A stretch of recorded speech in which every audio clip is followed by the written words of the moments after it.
So when you hear that phrase American dream, what comes to mind for you? Is it, the house, the stable job, maybe that core idea that your kids will do better than you did? And maybe the biggest question today is, does it still feel, well, reachable? Today we're going to dig right into that. We're using insights from this really interesting article by a journalist and filmmaker. It's called "Is the Average American Better Off Than Decades Ago?"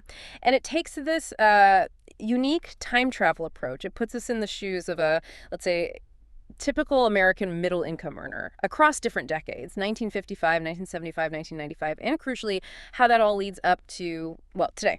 Our goal here is to basically cut through the complexity, give you those aha moments, help you really grasp how this economic reality has shifted, without getting bogged down in jargon. We're looking at it through four key lenses. First, income levels, what people were actually earning. Second, home affordability, could people actually buy a house? Third, economic equity, how is the prosperity shared? Or was it shared? And fourth, that chance of earning more than your parents' economic mobility. This isn't just numbers, right? It's about what these changes mean for you. So let's unpack it. Okay, so our time travel starts in the 1950s, often seen as this golden age, right? A time of broad prosperity. What did that actually look like for an average family back then? Well, think about a factory worker. Their income in today's money would be around $41,000. And here's something pretty staggering. A new suburban house costs about $84,000 in modern dollars. That's what, just over twice the median income? Homeownership was, wow, very accessible. It really was. And what's so striking from the article about that time, it wasn't just that there was prosperity, it's how it was shared. The author emphasizes that income growth was incredibly evenly distributed. Didn't matter if you were low, middle, or high income, everyone's earnings were growing together. Growing together, that implies a kind of shared progress, doesn't it? Exactly. It felt like everyone was sort of rising with the tide, almost like it was built into the system then. And the economic mobility numbers you mentioned, they're almost hard to believe now. Nearly 100% of people earned more than their parents. That's just huge. A really strong sign of that American dream in action, at least for some people, as we'll get to. What did the journalists find were the structures behind that? What made it possible? Yeah, it definitely wasn't just luck. The article points to very specific things, like government-backed mortgages, especially for veterans after the war. That was massive for homeownership. And taxes on the very wealthy were much higher. That money funded a lot of the social infrastructure that supported this broad growth. So deliberate policy choices. Absolutely. These weren't small things. They were foundational decisions shaping the economy. But, and this is a really crucial point the article makes, right? That rosy picture of the 50s wasn't rosy for everyone. Not at all.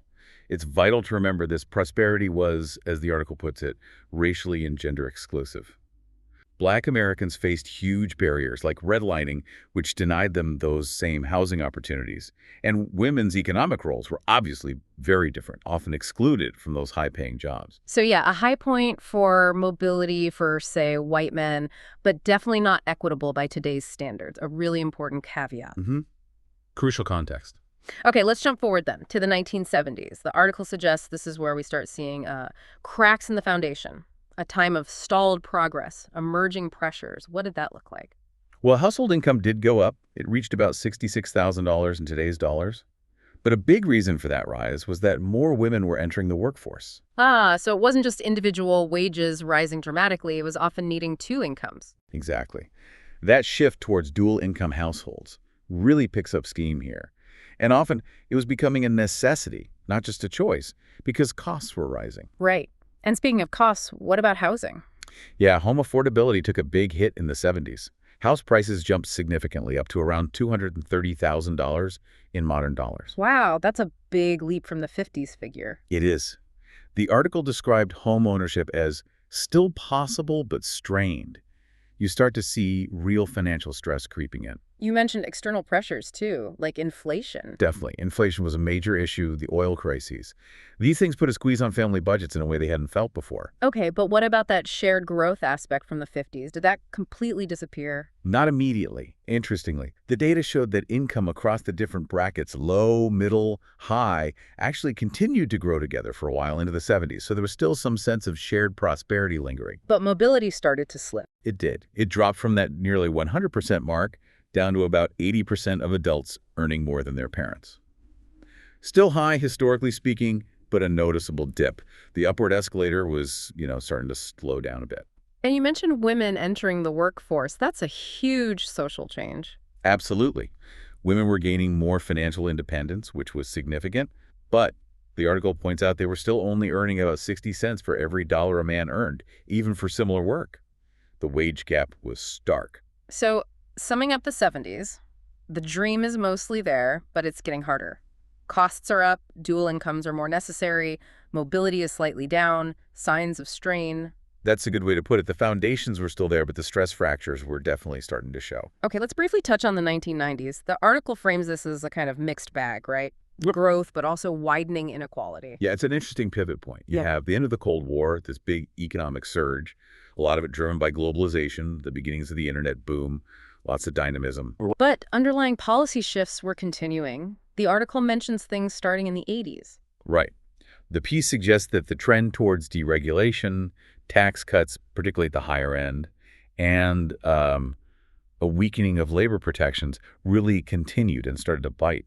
These weren't just abstract policies. They were actively reshaping income distribution and job security. So manufacturing jobs, that backbone of the 50s, still around, but changing. We were still there, yeah, but the nature of the work, the benefits, the long-term security, Yeah. that was all shifting. That old idea of working for one company your whole life, getting a good pension, that was becoming much less common. The labor market got more precarious for many. So even with tech growth, it sounds like the path to middle-class stability through traditional blue-collar work was getting rockier. Definitely. You see the beginnings of that divergence where overall growth doesn't necessarily translate into broad prosperity anymore. Inequality starts widening more noticeably. Okay, which brings us closer to the present. The 2000s up to today. I mean, this period saw huge disruptions. The dot-com bust, 9/11, the 2008 financial crisis, the pandemic more recently, just massive events. How did these events, combined with those ongoing policy trends, really impact the picture? This is where the article highlights the most significant shift, I think. That shared growth we saw, even lingering into the 70s, it largely disappears for the average person. From the 2000s on, you see wage stagnation for many, maybe most, Americans. While at the very top, incomes continue to climb significantly. The gap widens dramatically. And costs haven't stagnated, have they? Housing, healthcare, education. Not at all. Those costs have accelerated, far outpacing average wage growth. That puts an immense squeeze on middle and lower income families. And home affordability. We talked about it being strained in the 70s. Where are we now, according to the article's perspective? It's become a major crisis in many areas. The price-to-income ratios are just astronomical compared to the 50s or even the 70s. For many younger people especially, buying a home feels like a distant dream, not a standard expectation. The article also mentions student debt, right, as a new factor. Yes, a huge factor that wasn't really present in the earlier decades. It's this enormous burden for millions, delaying or even preventing things like buying a home, starting families, Right. those traditional markers. So economic mobility, that core promise. What's happened there more recently? It's declined further. The odds of earning more than your parents are significantly lower now than in the mid-20th century. It's much harder to climb the economic ladder, especially if you start near the bottom or don't have access to things like higher education without taking on massive debt. Okay, so let's step back and look at the big picture themes that emerge from this whole journey, from the 50s to now. One thing that really jumps out is that shared prosperity, like in the 50s. It doesn't just happen automatically when the economy grows, does it? No, that's maybe the most crucial takeaway the journalist presents. Economic growth itself doesn't guarantee broad benefits. The article really drives home that it was specific policy choices in the earlier decades, the GI Bill for housing, high marginal tax rates funding public investment, strong unions that channeled growth more broadly. And when those policies changed, The outcomes changed. Yeah. Later decades saw different policy choices, deregulation, tax cuts favoring the wealthy, weaker worker protections, and coincided with that widening inequality and wage stagnation for many. which underscores the second big theme, policy matters. A lot. Immensely. You can draw a direct line from those decisions to the economic realities people experience. The contrast between the 50s approach and the post-1980 approach, as described in the article, is stark.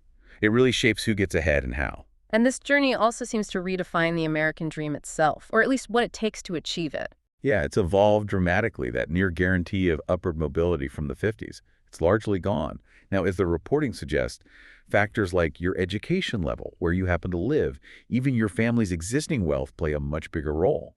The prerequisites for making it have changed. And finally, we have to reiterate that thread of exclusion that runs through the whole story. Absolutely. It's critical not to forget that even in the golden age, systemic racism through things like redlining Yeah. and gender discrimination meant the dream was never equally accessible. These inequities didn't vanish. They've persisted and intersected with these broader economic shifts in complex ways. It's a constant, crucial part of the context. So we've journeyed from that era of broad, if exclusive, prosperity to today's much more complex, often tougher economic landscape. The American dream has definitely transformed. We've seen how policy, global forces, social changes, and those persistent inequities have all played a part. As you've been listening, how do these shifts maybe connect with what you see around you or even your own experiences? And thinking ahead, building on what the article explored, given how much past policy shaped economic reality, what role could policy play now? Is there anything we can learn from looking back at those different decades, those different approaches that might help shape a more accessible American dream for the future? Something to think about.